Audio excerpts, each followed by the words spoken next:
First question, Jonathan. You guys got to 41 wins, but not into the play-in. What gets this team to become a play-in or really a playoff team? I mean, winning 5 of the games that we tricked off. I think Ime's talked about it. We feel like we had some games in hand this year that we wish we had back. And if we had those, we're probably there. Hopefully we take another step next year and all our young players get better and some of those games that were at the margin become, that were really close and end up being coin flips, and maybe we lost some coin flips this year. Some of those they're not, and we hold on to leads or whatever, and just, that alone hopefully would get us better if we don't regress in other areas. Can I follow that? I would say being, consistency is something I preached all year, and that's a big part of it. And kind of circle back to the road record, and understand if we took care of business on the road to the extent that we did at home, we'd obviously be in a different position. And so those 2 areas will be areas of focus going forward. And just from a GM standpoint, though, is there anything in terms of roster construction, player acquisition that you go into the offseason saying you need to go get to make that happen? Thank you. We were a competitive team this year, so I don't know that there's like we need to go get. I'm also not sure that we're at a stage for our team that we're thinking we need to go get. I do think it's very important that all of our players, not just our young players, but that all of our players get better individually. Like that's probably our primary focus.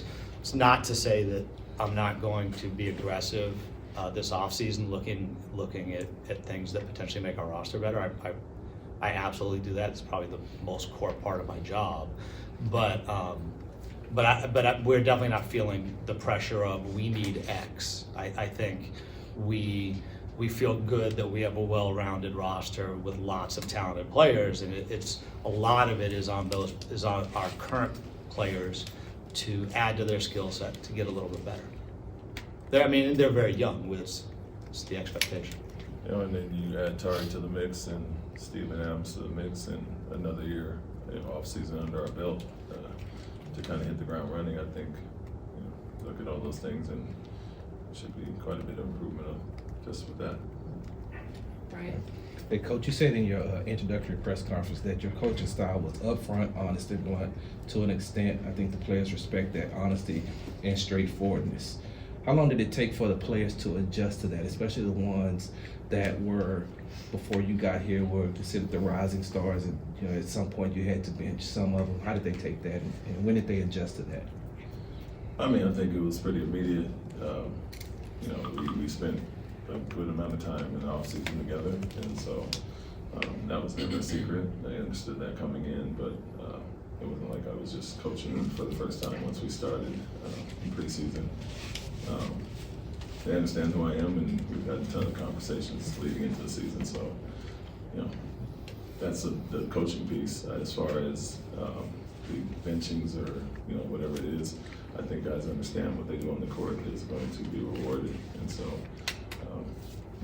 I said at the start of the year, like roles and minutes and those things are not handed out anymore, and guys will compete for those. And when you do the right things, you'll be on the court. And so it wasn't always a case of what some guys didn't do as much as what the others did. And whether it was Aaron hitting 5 threes in a quarter, well, I'm going to probably roll with him in the fourth quarter, or Jeff playing extremely well against Zion and his ex-team Denver, and Mike playing over Jabari.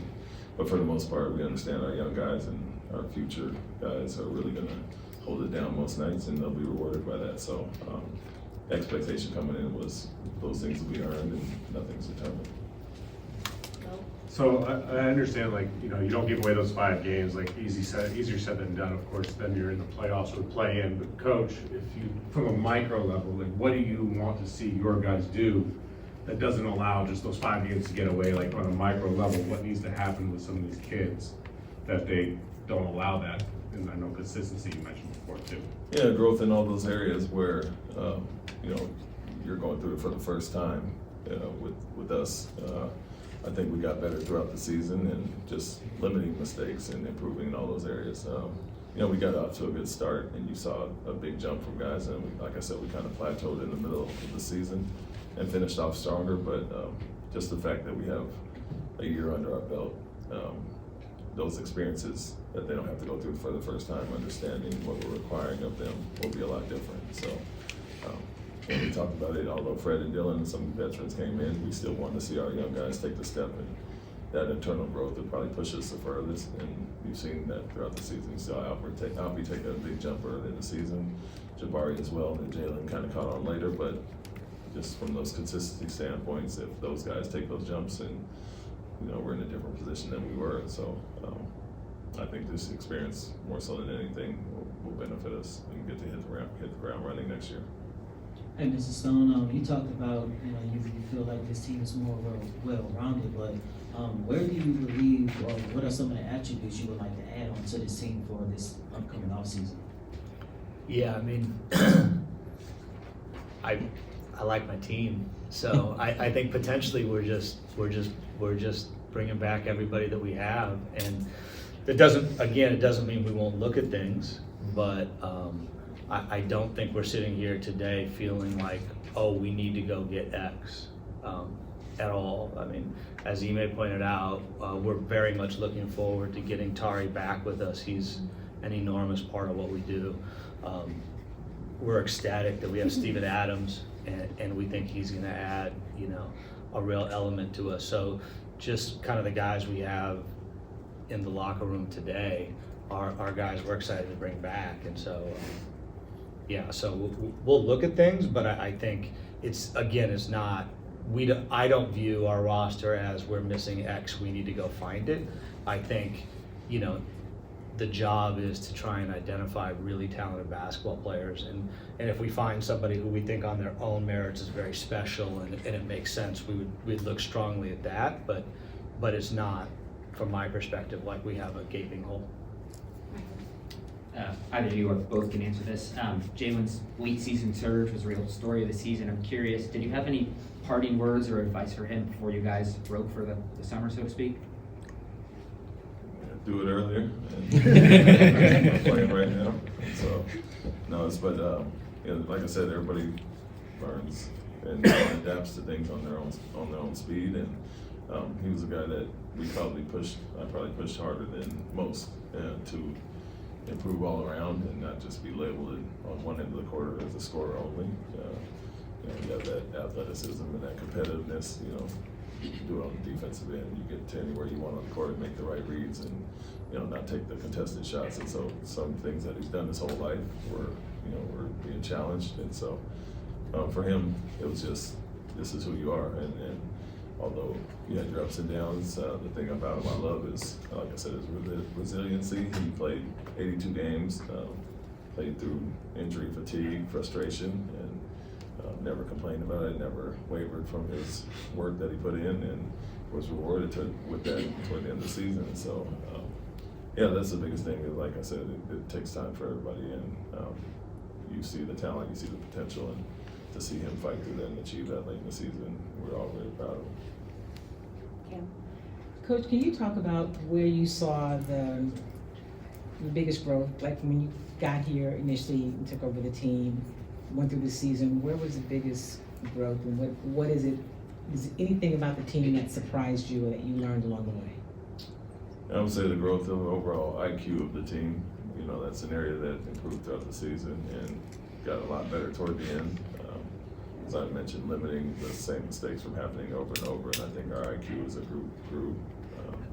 You got, you know, Fred, Dylan, Jeff, some veterans like that, and a bunch of young guys that are, like I said, being asked to do certain things for the first time. And so the IQ was improved. It was a huge improvement throughout the season. The one thing that not so much surprised me, but was a pleasant surprise, was our competitiveness and effort from day one.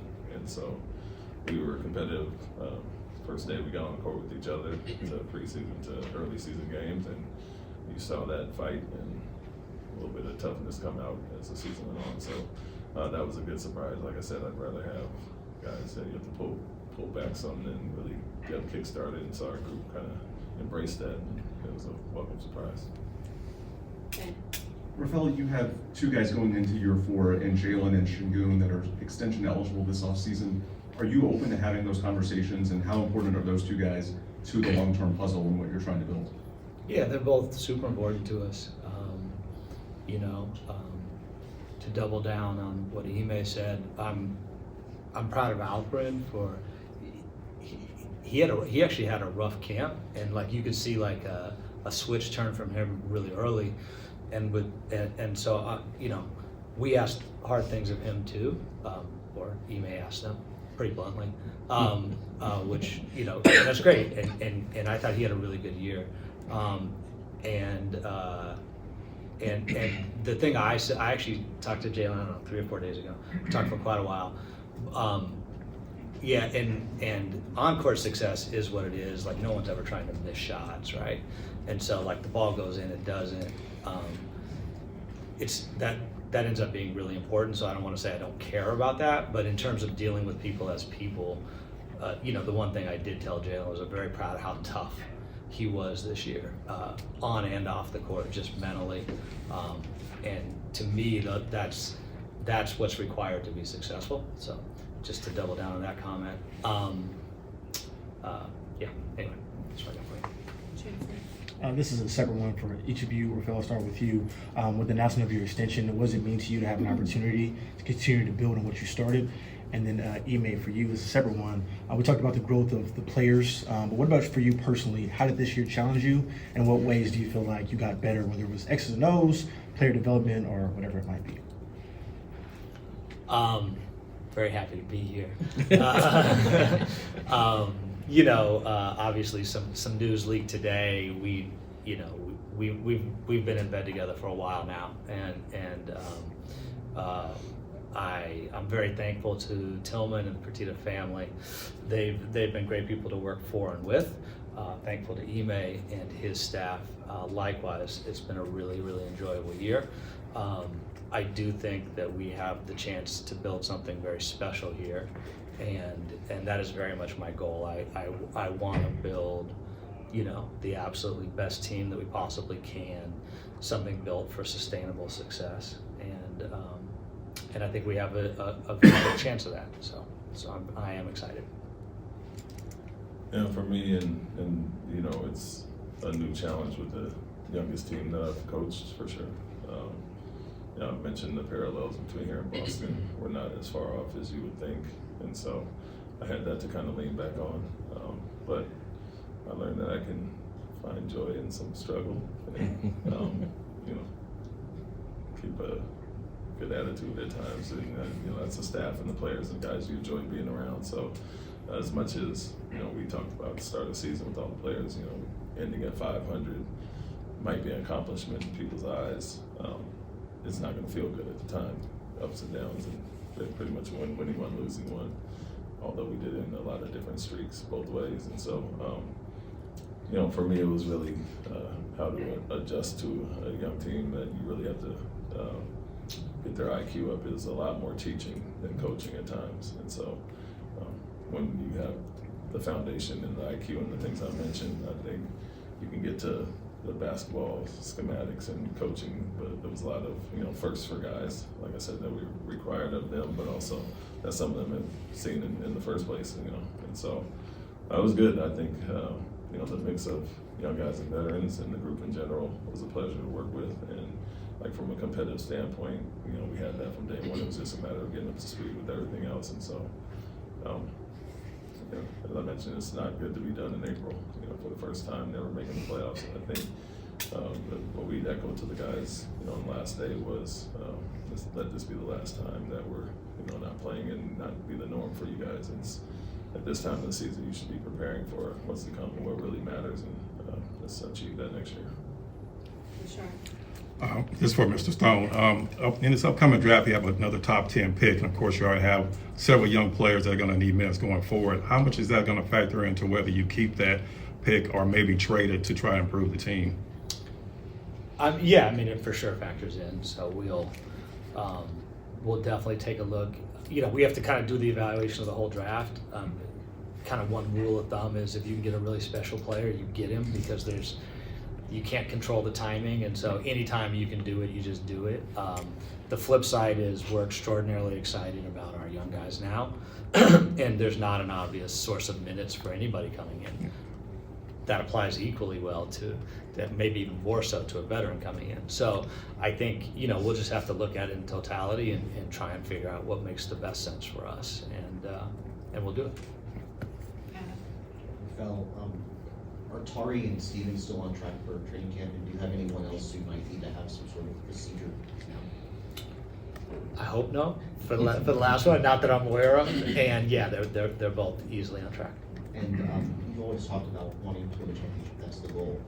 The group that you ended the season with, do you feel like that group is good enough to get you there if the young guys develop the way that you hope they will? I mean, are we including Alperin and Tari? Yeah. You know? Okay, so. The 1 through 12. Yeah, no, I don't think talent's our problem. I think we have a lot of talent. So, and that's really exciting. That doesn't mean that this current group is one we're going to take for the next 50 years. That would be wonderful, and I would love it if that happened. That tends to not be the case the way the NBA works. But we certainly feel very good about our base of talented players, and all of them at various times have shown glimpses, or more than glimpses, of being guys who could play in big moments and big games and be very successful, and we're excited for it. Kelly. This is a question for both of you. Just given the monumental jump in wins from this season, from the last season to this season, how do you judge growth going forward? It's not going to be that 20 jump. Is there other ways? We're definitely winning 20 more.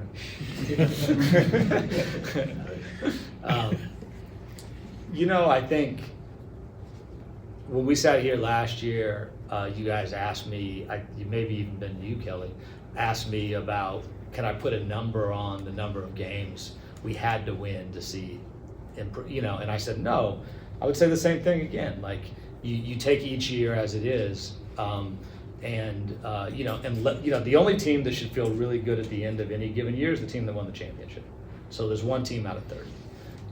And the rest of the time, you have to at the end of each year, make a decision about where you fell short if you're not that team, and what the appropriate steps are to give yourself the best chance of being that team. I think it's that simple, but if you try and put a number on it or something else, I think you'll make a mistake. Chris. Coach, a year ago this time, there were multiple openings. You were very highly thought of around the league. Reflecting back on it, a year ago making that decision to come here, how justified your mind that this was the right decision and we're on a path here for something special? Well, going to Phoenix, Milwaukee, or Philly, we'd be in the playoffs now.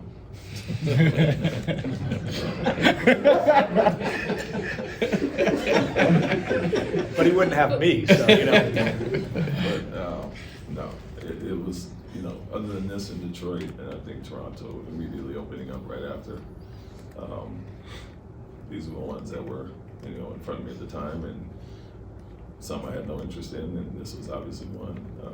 You know, people reached out possibly on the other ones, and everything that we talked about, and when I met with Tillman and Patrick, it aligned with what I wanted to do. I think, you know, looking at big picture, being able to build something was more appealing than, you know, jumping into something that has a 2-year window, or so to speak. And so, you know, I knew about the guys. I didn't when I dug into the interview process, but learning more about them, it became more appealing for sure. And you know, pleasant surprises, things I learned along the way. You know, Houston being a destination to this extent for a lot of guys, and then, you know, we knew we had to come in and change the culture. And so, as far as that, I think it's gone to plan. I think we got a ton of young potential, had cap space to go after some free agents, and then, you know, had a chance to just kind of build with the guys we already had. So, yeah, I think it was a no-brainer for me, and very happy with the choice. Tied to this guy for a little longer now, and so not a bad thing as well. But yeah, couldn't be more happy, honestly. And grass is not always greener, looking at the big picture and of some of the other things, and a little instant gratification to keep a playoff streak going and figure out of the mix in a few years. Like I said, this is a chance to do something long term and do something special. Jason. Forgive me if either of you have been asked this or a version of this. Jaylen really goes on his hot streak when Alfie is out. I was wondering if that was more out of necessity, and in what ways or why do you feel that those two are a good complement for each other moving forward as you try to keep building and building and building? One's a guard, one's a center, so that's nice. I think, you know, one of the guys I've worked with for a long time has a saying that says somebody's got to score. So obviously, the more shots you get, the more you're going to score. And definitely in that sense, I think Jaylen benefited from getting additional shots. And I think Ime's spoken about this a couple of times. He had started playing really good basketball prior to Alperen's injury, and you know, and his scoring tailed off a little bit at the end, but he actually played some really good games towards the end of the season where he didn't score particularly well. And so, you know, it's about putting yourself in a position for success, and I think he made some big steps kind of mid-season that set him up that way. And then fundamentally, I think great players can play with great players, and they're not positionally similar. But the challenge that exists for us, I do want to be clear, it's not Jaylen and Alperen. It's Jaylen and Alperen and Amen and Tari and Jabari and Cam and Dylan and Fred. Like, we're a team, you know? And so everybody's got to figure out how to mesh. Well, Ime's got to figure out how to mesh everyone, but a lot of that's on them and the choices they make. And every team every year faces that challenge. And I actually think even for the teams that are together, you know, and we've had teams that had a lot of similarity year over year, but every year is a fresh challenge, and every year somebody comes back and they add it to their game, and how do you incorporate that? Or they want to do more, and how do you incorporate that? So, you know, that's the challenge that's in front of us. And I think it's a good one. I think it's a great one to have all these talented young guys who are year over year getting better and having more potential. But yeah, we're cognizant that it is a challenge. Ryan. Oh, that's not Coach. Yes. No, I was going to echo that.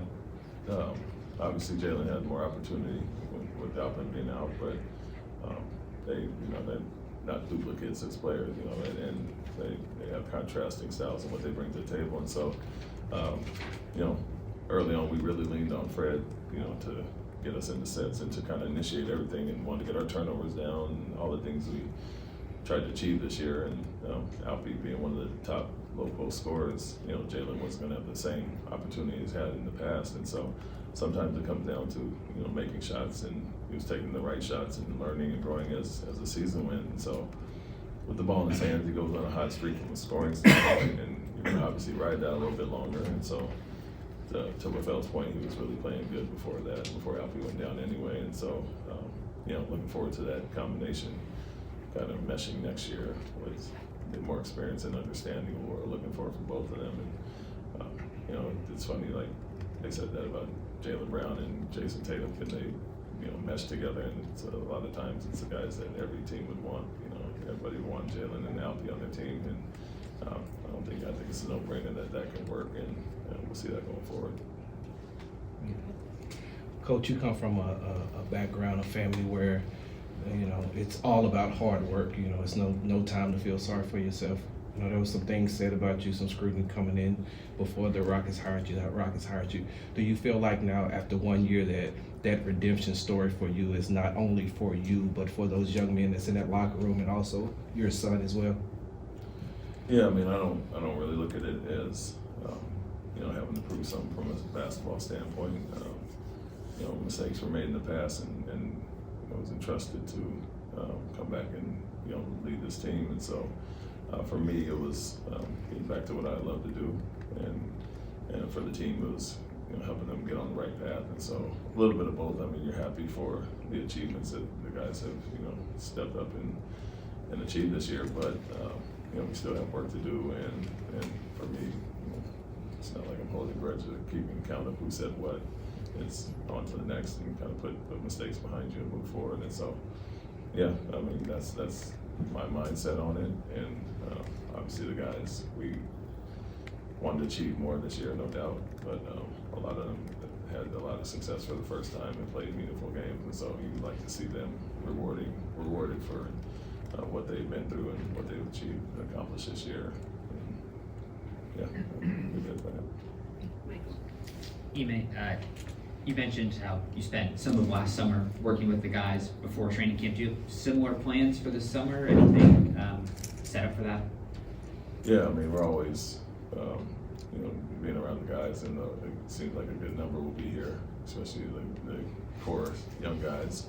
But yeah, it's a big emphasis for me and my staff to always go out and see our guys. And it's not like the season's over and everybody goes their separate ways now. You get your time off, and then we are right back at it on how we can improve, and film sessions and some things we'll be sending out. So it's not just 5 months of being away from all the things we established this year. And so I think it's a huge importance to get your hands on your guys throughout the offseason and build that repertoire, or build that reputation and relationship with those guys to get out and see them. So we might be over in Turkey at some point or everywhere else in between, and our guys will definitely be out. And so I'll catch guys all over the country.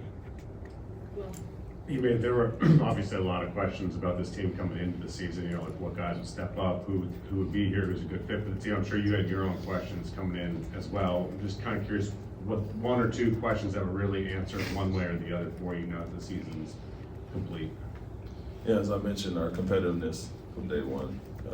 When you see 22 games won, a lot of times you think it's a non-competitive group, and a group that didn't have fight or just kind of laid down, and that wasn't the case from day one. You saw young guys that were hungry to improve, and then like the additions that we brought in, I think that benefited us greatly, obviously. And so that was a good surprise, as like I said, to know that, okay, this is not as far off as a record might say. And so that was a big thing. And then just guys' internal growth in general, like even asking our men to do a lot of different things this year, requiring Jaylen, Alpi, and these guys to improve and not just kind of rest on what they've done in the past. And so that was great from day one. Like I said, challenge Alperen to defend and do some different things, and he took a huge jump from day one. And Jabari being more consistent, like I said, I'm in, and Cam learning to play a little bit different. So it's all across the board. I think the competitiveness initially, and then them receiving our coaching and being receptive to everything we're trying to teach them has been a good surprise. Rafael, just to follow up on something from earlier, do you view extensions for Alpi and Jaylen as a priority for this offseason? I missed half your question. I apologize. I'll do both. I'll always talk to any player at any time about anything. I'm not we won't engage. I just, if you want to have a relationship with them, it's based on communication. So we will definitely talk about them. The way the CBA is set up, you can extend, you don't have to, and you can always revisit next summer. So in that sense, there's no gun to our head or anything else. We'll have conversations. We'll see what makes sense for us, what makes sense for them, and then both sides will end up making whatever decisions we make. So I would say it's an opportunity to have good discussions with them. We look forward to that, but not feeling like it's a burden or a crushing pressure or anything like that. Do you feel like you can extend all 6 of the first round picks from the last 3 years? Do you feel like, is there? Yeah, can we keep them on this team? Yeah. We do. We're gonna take 3 more. Jonathan? A couple of guys mentioned the other day that you plan to have the offense be less, maybe basic. What do you have in mind, and how does that fit with the 3 guys that you have who didn't play in the last month or so, Steven, Alpi, and Tari? But the main question, what do you have in mind with the offense that you didn't get to do this year? I would say what we did late, we had a lot of success with the pace and 3-point shots and some of the things that Tari and different guys bring offensive rebound naturally. And so we really emphasized those after All-Star break. It was almost like we wanted to kind of lay the foundation and then hone in on some specific things. I think, you know, you look at our group in general to start, and Fred's not the fastest point guard, you know, as far as that, and Dylan's not a natural runner, or Alfie's not a natural runner, and so you don't think that'd be a good lineup as far as like really playing with pace, but it benefits Jaylen and Jabari and Cam and Amen and all these other guys, and so you want to have balance, but also do what works well for the team. And so the pace was a thing. Like I said, I'm joking about Fred, but he'll kick the ball up ahead anytime he pushes, whenever he has a chance, and you saw everybody else kind of get on board there. So I think we found something as far as that. You know, it's always a balance when you want to go from 29th in turnovers to top 5 or whatever we ended. Just taking care of the ball and not being careless in transition. So you're zeroing in on specific things, and then you kind of double back onto the transition and the pace and getting the threes up. And so I think we found some things that worked late that even with Alpern out there, we increased it after All-Star break, so it wasn't because he was out only. So we'll do some of those things better, hit the ground running. I think I kept it pretty vanilla as far as like a lot of the ATOs and draw-ups. You know, we're trying to build this foundation and get our IQ up, and you don't want to get too complicated offensively at times. And so I think you'll see some improvement as far as that and execution of timeouts and different things like that. Coach, can you talk about the rookies from this year? I mean, a lot of young guys on the team, but just what you saw from Amen and Cam, who of course became a crowd favorite, and was that a surprise? Did you know they had the kind of upside you saw? And obviously they're not done, but just talk about them a little bit. Yeah, I wouldn't say it was a surprise when you take the 4th pick and a guy that was supposed to be top 5. You see that talent, obviously, and it just takes a little bit of time. I mean, Amen had the injury, so the things that we saw him do the last 2/3 of the season could have been expedited if he was playing more, because he really took steps as just from opportunity alone. And so, surprise is not the word, but I think we're happy with his growth, doing different things that were required of him, and you put him in the starting lineup with Fred and Jaylen. He's not going to handle the ball as much, and he found a ton of different ways to impact the game. And so just adds to his toolkit, going forward, that he can do other things, not just the ball in his hand. And so that's one. Cam, it took a little time and opportunity as well. You got Dylan, you got Tari, you got Jay Sean, you got these guys in front of him initially, kind of proving themselves, and just like Jaylen and other guys were asking him to do more than just one thing on the court. And so he went to Rio Grande, took advantage of that, and came back ready to play when we had some injuries, and not surprising at all based on his talent and competitiveness. He's an aggressive guy that's always going to be in attack mode. It was more so buying into the defensive concepts, and I think he did that. Understands how he can impact the game more ways than one, so very happy with those two. Still have a ton of growing to do, and we'll really focus on that this offseason, but happy with their first year. Coach, just haven't seen versions of this team more, one of the more traditional style with Alpi at the center and then the small ball that we saw last month. Do you have a sense of how to balance that in game going forward? Going small ball, at times and going traditional?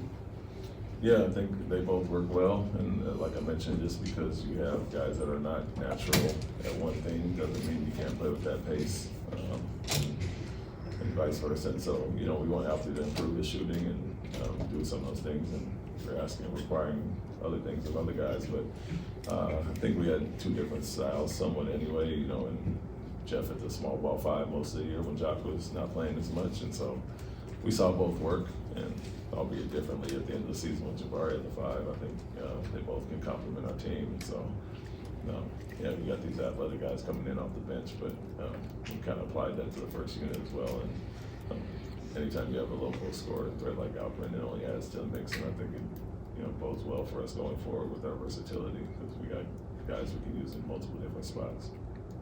Thank you, gentlemen. Thank you. Thank you.